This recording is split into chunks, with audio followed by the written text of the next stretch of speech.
Hi everyone. It's a brief video to go over a couple of items on the syllabus, just highlight a few. I encourage you to read it thoroughly as that'll improve our communication over the course of the semester and make sure you know what you need to be doing at every point in time. We will indeed have synchronous meetings 3 times per week on Monday, Wednesday, and Friday, 9:40 to 10:40. One exception being the Friday of before Memorial Day weekend. We often have very poor attendance, so we're just planning on taking that one off. Best way to get a hold of me is via email. With remote learning, that's increased the amount of email traffic. If you have something that's particularly urgent, might just put urgent in your heading line or use the high importance button on your email. You'll have inclusive access to the textbook available through Blackboard. That helps to reduce the cost of the text. It really is a great textbook to learn from. It's had multiple editions. I'm hoping they make an update soon, but a really great text to learn from.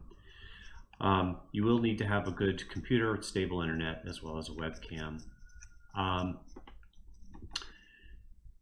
We have a number of purposes for this course, but we want to help you best understand the functions of cells, tissues, organs, and organ systems in the human body.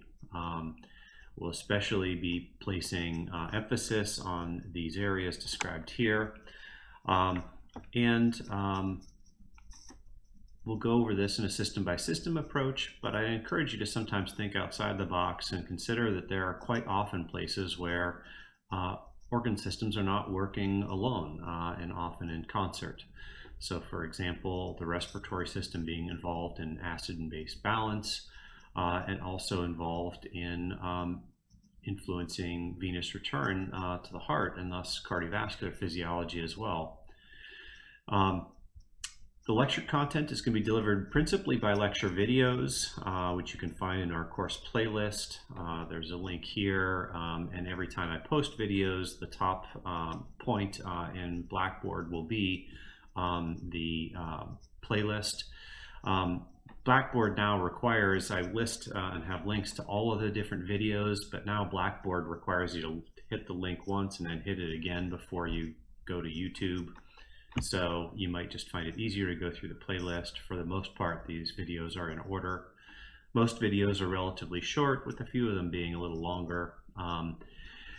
Really encourage you when you're watching these videos to take notes and just a brief notes during the video. Try not to pause, and then fill in your notes after the video closes. That will both speed you up and improve your retention of the material. Text is going to be a great companion to what I cover in each area, so please also compare your notes to what's covered in the text. We'll be meeting in Microsoft Teams. For the most part, the PowerPoints will not be provided in their entirety. A lot of students feel like this aids learning, but most evidence in educational research suggests that it actually stunts learning. Students are put in the best position to learn. It feels easier, and students feel like they're learning, but the retention of materials and the understanding of ideas, not just terminology, is improved when students are taking notes and interacting with the material. In cases where I use a figure or have a text-rich slide that is materials that's not available in the textbook, those will be provided for you as a handout. But for the most part, plan on taking notes. There's certain expectations in a 3000 level class, certainly with respect to professionalism, but you're also expected to be resourceful. You are absolutely, one of the reasons we have synchronous meetings is so that you can ask questions. That's an important part of the learning process. But we also ask you to be resourceful, and you should be looking things up pretty regularly. So attend, be on time, take notes, read, and keep up. A note about attendance. Students who missed synchronous meetings last year did far poorer than students who attended every lecture session, so I really encourage you to attend. Workload, it's worth pointing out that we're doing this in the summer in a very compressed fashion within 5 weeks, so that any students who need to go on and take exercise physiology afterwards will be able to do so. That means that we're covering a 15-week semester in 5 weeks, so we're going roughly 3 times as fast, and that means that you really cannot afford to get behind. Really important that you stay up to date because there's not time to catch up.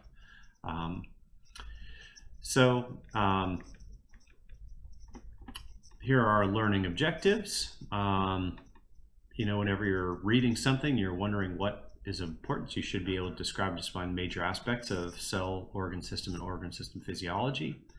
Should be able to describe the changes in those in response to disease, pharmacologic agents, temporary disruptions, and homeostasis.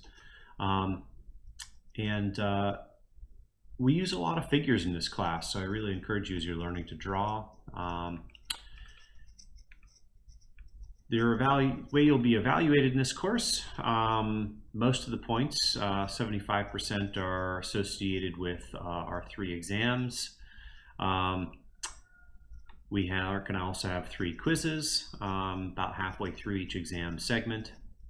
There will be Blackboard questions, or BBQ, due every Monday, Wednesday, Friday.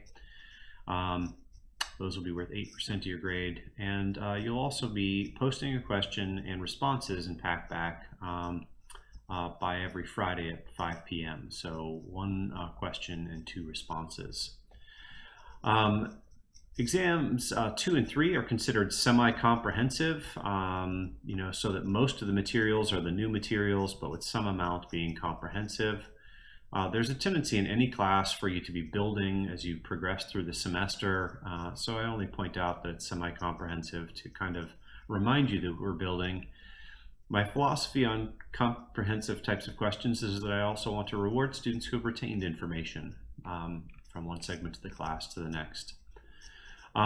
You're going to be taking your exams and quizzes through ProctorTrack, and that means you'll need to complete an onboarding quiz if you've not already done so in Blackboard, and you'll need to do so by Wednesday so that you're ready for our first quiz this coming Friday.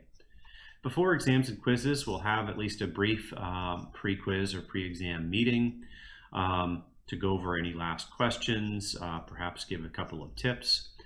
And I'll also stay on Teams over the course of the quiz or exam in case students have encountered technical difficulties.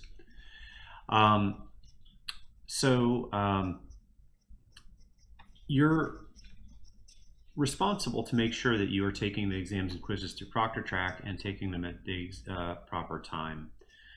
If you don't, and you don't contact me ahead of time, there's going to be an automatic reduction in grade of about 20%. Our grade scale is pretty much usually right there with very limited amount of curving. Typically when a curve is necessary to bring us closer to historical averages, it's usually on the order of 1 to 1.5%. Typically we're around 77 to 78%. And because the exam averages are often a little lower than the quiz and the daily questions, which you can take several times, as well as the PackBack discussions, the actual exam averages are probably going to be a couple percent at least lower than this on average. Any form of academic misconduct, cheating in any way, shape, or form, you will automatically fail the course, be referred to the Office of Community Standards, so please just do not do that. That used to be somewhat uncommon, is increasingly common, please just don't do that. This includes using cheat sheets on exams, using other electronic devices in exams, even touching a phone or a smartwatch during an exam is a violation of the Code of Student Conduct, so please don't do that. If you wish to use any content from the videos, you can consider them as being copyrighted in my name as of the first date of this semester, which is 5/10/21. Accommodations: if you're registered with Student Accessibility Services, please make me aware of your accommodations as soon as possible.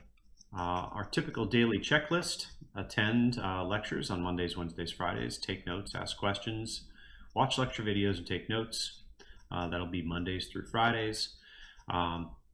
Read relevant text pages. One way to make your note-taking of videos much better is to review some of the textbook materials prior to watching the video so that you know what's available and you have kind of an idea of the big picture and how different physiological concepts are interrelated even before you start watching.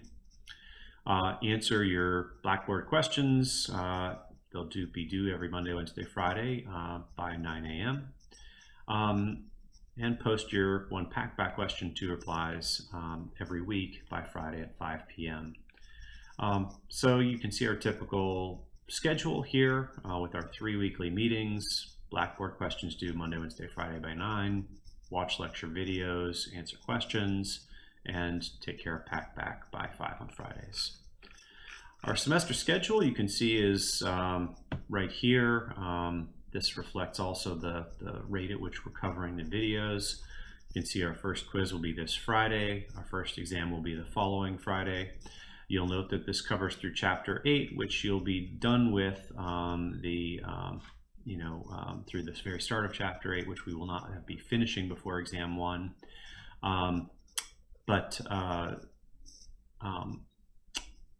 We'll cover up through the very beginning of it.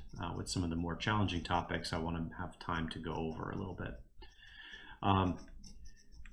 Quiz 2, Wednesday the 26th. You'll note that we have no synchronous class meeting on the Friday before Memorial Day. Then Memorial Day, no scheduled new postings of videos or class meeting. Exam 2 will be Wednesday, June 2nd.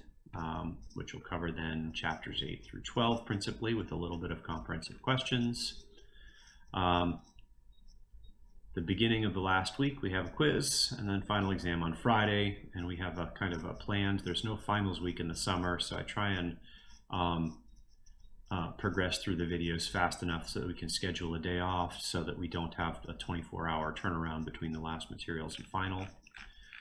A little description of Packback and how it works and how you can interact are in here. The Packback site for this course or community is not fully built yet. I should have it up and running by end of the day on Monday. I look forward to working with you.